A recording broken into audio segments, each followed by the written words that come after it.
Hi అండి. ముందుగా మన VIP TV Telugu news channel వీక్షిస్తున్న ప్రేక్షకులందరికీ నమస్తే అండి.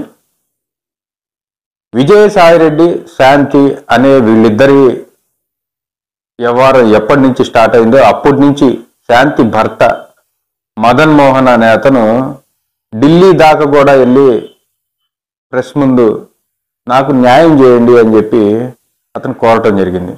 ఇవాళ ఈ శాంతి తర్వాత ఈ విజయసాయిరెడ్డి కలిసి ఎంత మోసం చేసి ఎంత సంపాదించారు, విజయసాయిరెడ్డి శాంతికి ఎంత ఇచ్చాడు అనే దాని గురించి మొత్తం చిట్టా పట్టుకొని నారా లోకేష్ దగ్గరికి వెళ్ళటం, తనకి ఇదంతా దాదాపుగా 1500 కోట్లు 1500 కోట్లు అంటే ఏంటంటే మామూలు విషయం.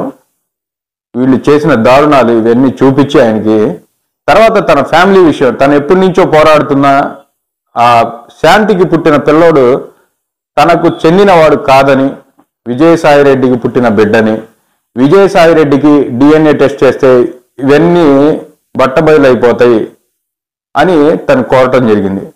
వాస్తవమైన విషయం ఏంటంటే విజయసాయిరెడ్డి నేను ఆ దేవుని మీద ప్రమాణం చేస్తా, ఈ దేవుని మీద ప్రమాణం చేస్తా అని చెప్తున్నాడు తప్ప తను వెళ్ళి ఇదిగో నేను ఈ దేవుని మీద ప్రమాణం చేస్తున్నాను, శాంతి నా కన్న కూతురు కంటే ఎక్కువ నా బిడ్డ లాంటిది, తనకి నాకు అక్రమ సంబంధం ఏమీ లేదని చెప్పి ప్రమాణం చేసిన దాఖలాలు లేవు.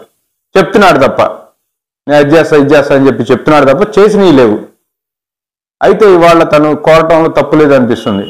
ఎందుకంటే ఆ DNA టెస్ట్ ఏదో చేపిస్తే తను దేనికైనా సిద్ధం అని అప్పట్లో అన్నాడులేండి.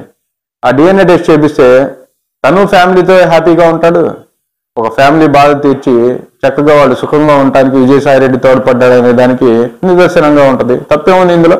ఒక ఆరోపణ జరిగినప్పుడు దాని నుంచి ఇదిగో విముక్తులు అవటానికి ఏదైనా చేయాలి, తప్పదు. మరి అందులో నువ్వు ప్రజాప్రతినిధివి కదా, MP కదా, మరి నువ్వు దీన్ని నిరూపణ చేసుకోవాల్సిన అవసరం తప్పనిసరిగా ఉంది.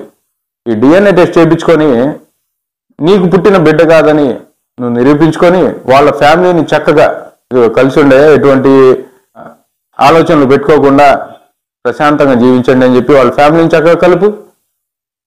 చంద్రబాబు నాయుడు మీద, పవన్ కళ్యాణ్ మీద, వీళ్ళ మీద ఎక్కడం కాదు నోటీసులు ఇచ్చారని చెప్పేసి ఒక ఫ్యామిలీకి న్యాయం చేయి. మరి అతను ఎక్కడికెక్కడికో తిరుగుతున్నాడు, ఎక్కడెక్కడో తిరుగుతున్నాడు. అతను మాట్లాడిన ప్రెస్ మీట్ లేదు, అతను వెళ్ళని ప్లేస్ లేదు, నాకు న్యాయం చేయండి అని.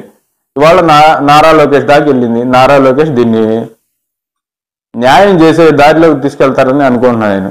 తప్పనిసరిగా అతనికి న్యాయం జరగాలి. అతను పడుతున్న క్షోభ అది మామూలుది కాదు. క్షోభ నుంచి అతన్ని విముక్తిని చేయాలి. ఈ విజయసాయిరెడ్డిని DNA టెస్ట్కి తీసుకొని రావాలి.